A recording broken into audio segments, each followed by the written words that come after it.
Ustaz, saya pernah berzina Ustaz. Ustaz, saya pernah berbuat salah Ustaz. Ustaz, saya pernah durhaka kepada orang tua Ustaz. Ustaz, saya pernah zolim kepada orang lain Ustaz. Cukup. Berhenti dengan semua kesalahan itu. Segera bertaubat kepada Allah. Jangan selalu melihat orang di masa lalunya. Karena setiap orang punya harapan dengan masa depannya. Teman-teman, tolong catat baik-baik ya. Tidak ada nikmat yang paling besar yang kita dapatkan kecuali nikmat mendekat taat kepada Allah Subhanahu wa Ta'ala. Jadi kalau teman-teman sekalian diberikan banyak nikmat kebahagiaan, dan nikmat kebahagiaan itu teman-teman gunakan untuk bisa makin dekat dengan Allah, maka itu nikmat yang paling besar. Teman-teman punya harta, dengan harta itu bisa membuat teman-teman makin dekat dengan Allah, maka harta itu menjadi nikmat yang paling besar. Teman-teman diberikan ilmu, dan dengan ilmu itu bisa teman-teman amalkan untuk makin dekat dengan Allah, maka teman-teman mendapatkan nikmat yang besar dengan ilmu itu. Kalau teman-teman diberikan umur, diberikan usia, dan dengan umur usia itu membuat teman-teman makin dekat dengan Allah, maka teman-teman mendapatkan nikmat yang paling besar dengan umur itu. Begitupun seterusnya. Kalau ada di antara teman-teman, punten mohon maaf ya, ada yang pernah buruk masa lalunya, ada yang pernah tenggelam dalam kesalahan di masa lalunya. Kemudian teman-teman hari ini diberikan kesempatan bertobat, fursatut taubat, diberikan kesempatan bertobat, maka kesempatan bertobat itu adalah nikmat yang paling besar bagi siapa Ahilman?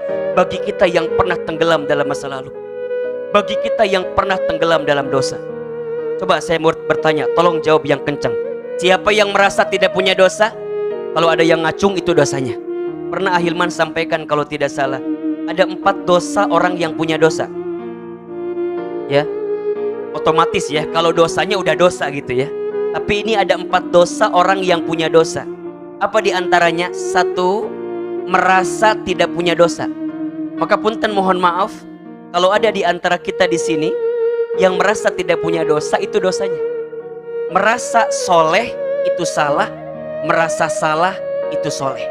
Maka kalau kita pandai melihat siapa diri kita, maka kita akan merasa, Hilman, dosa saya banyak, maksiat saya sering, kesalahan saya banyak.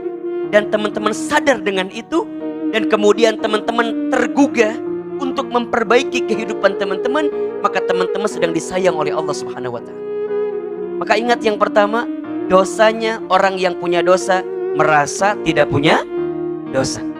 Yang kedua, dosanya orang yang punya dosa ketika dia bangga dengan dosa dan dia sibuk dengan dosa orang lain. Jadi dia bangga dengan dosa, kemudian dengan mudah dia membanggakan dosanya, dan tanpa sadar dia juga sibuk dengan dosa orang lain. Maka teman-teman punten mohon maaf ya, jangan sibuk dengan aib orang lain, jangan sibuk dengan kesalahan orang lain. Kenapa Ahilman? Karena boleh jadi dosa kita, aib kita lebih banyak daripada orang lain. Apakah teman-teman tahu apa yang membuat hidup kita dimuliakan? Apa yang membuat kita dihormati? Satu alasannya, karena Allah nutupin saja aib-aib kita saja. Kalau seandainya aib kita dibuka, maka apa yang bisa kita banggakan di hadapan Allah Subhanahu wa Ta'ala? Maka dosanya orang yang punya dosa ketika dia bangga dengan dosa dan dia sibuk dengan aib dan dosa orang lain.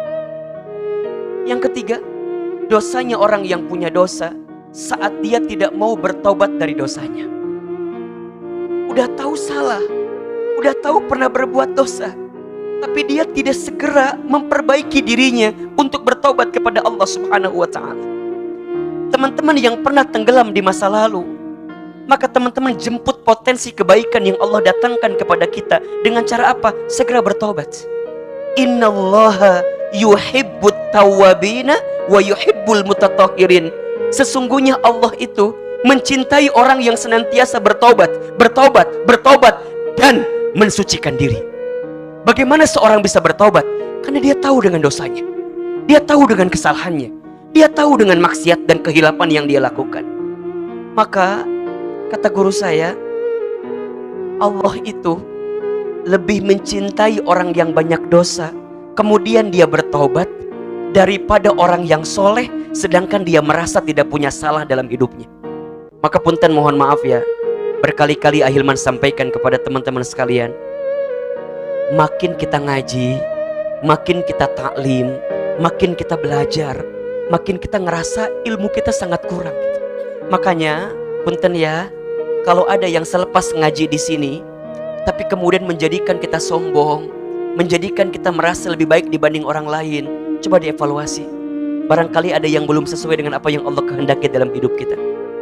Karena harusnya seseorang itu makin belajar, makin mendalami ilmu, dan makin ngerasa dia bodoh dengan ilmunya, sehingga dia menjadikan hari-harinya untuk segera memperbaiki dirinya di hadapan Allah Subhanahu wa Ta'ala. Allah lebih mencintai orang yang banyak dosa kemudian dia segera bertaubat, daripada orang yang soleh sedangkan dia merasa tidak punya salah dalam hidupnya. Makin dia belajar, makin dia ngerasa, Ahilman, saya banyak kekurangannya. Ya. Maka yang keempat, dosanya orang yang punya dosa saat dia putus asa dengan ampunan Allah. Teman-teman sekalian, setiap kita pasti pernah punya salah, ya. Dan sebaik-baiknya orang yang pernah punya salah adalah dia yang segera kembali kepada Allah. Kullu bani Adam khata'un wa khairul khata'ina at-tawwabun. Setiap kita pernah tenggelam dalam kesalahan, dan sebaik-baiknya orang yang pernah tenggelam dalam kesalahan adalah dia yang segera kembali kepada Allah untuk bertaubat. Maka jangan pernah putus asa dengan ampunan Allah. Allah tidak suka kepada hambanya yang putus asa dengan ampunan Allah. Perhatikan surat Az-Zumar ayat 53. Apa kata Allah? Qul ya ibadiyalladzina asrafu ala anfusihim. Duhai hamba-hambaku yang pernah berlebihan dalam berbuat kesalahan, dalam berbuat dosa, pernah melampaui batas. Apa kata Allah? La taqnatu min rahmatillah. Jangan pernah putus asa dengan rahmat Allah. Innallaha yaghfiru dzunuba jami'an.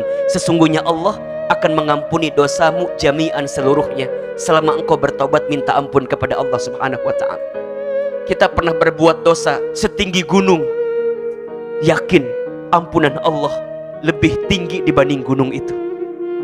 Kita pernah berbuat dosa sebanyak buih dalam lautan, yakin ampunan Allah lebih besar daripada samudra lautan itu. Maka jangan pernah berhenti bertaubat teman-teman sekalian. Jangan pernah putus asa dengan ampunan Allah. Allah dalam Asmaul Husna memiliki beberapa nama terkait pengampunan, kan? Ada Al-Ghafur. Apa maknanya? Allah yang maha mengampuni sebesar apapun dosa kita. Ada Al-Ghaffar. Allah yang maha mengampuni sebanyak apapun dosa kita. Al-Ghafur, sebesar apapun dosa kita Allah ampuni.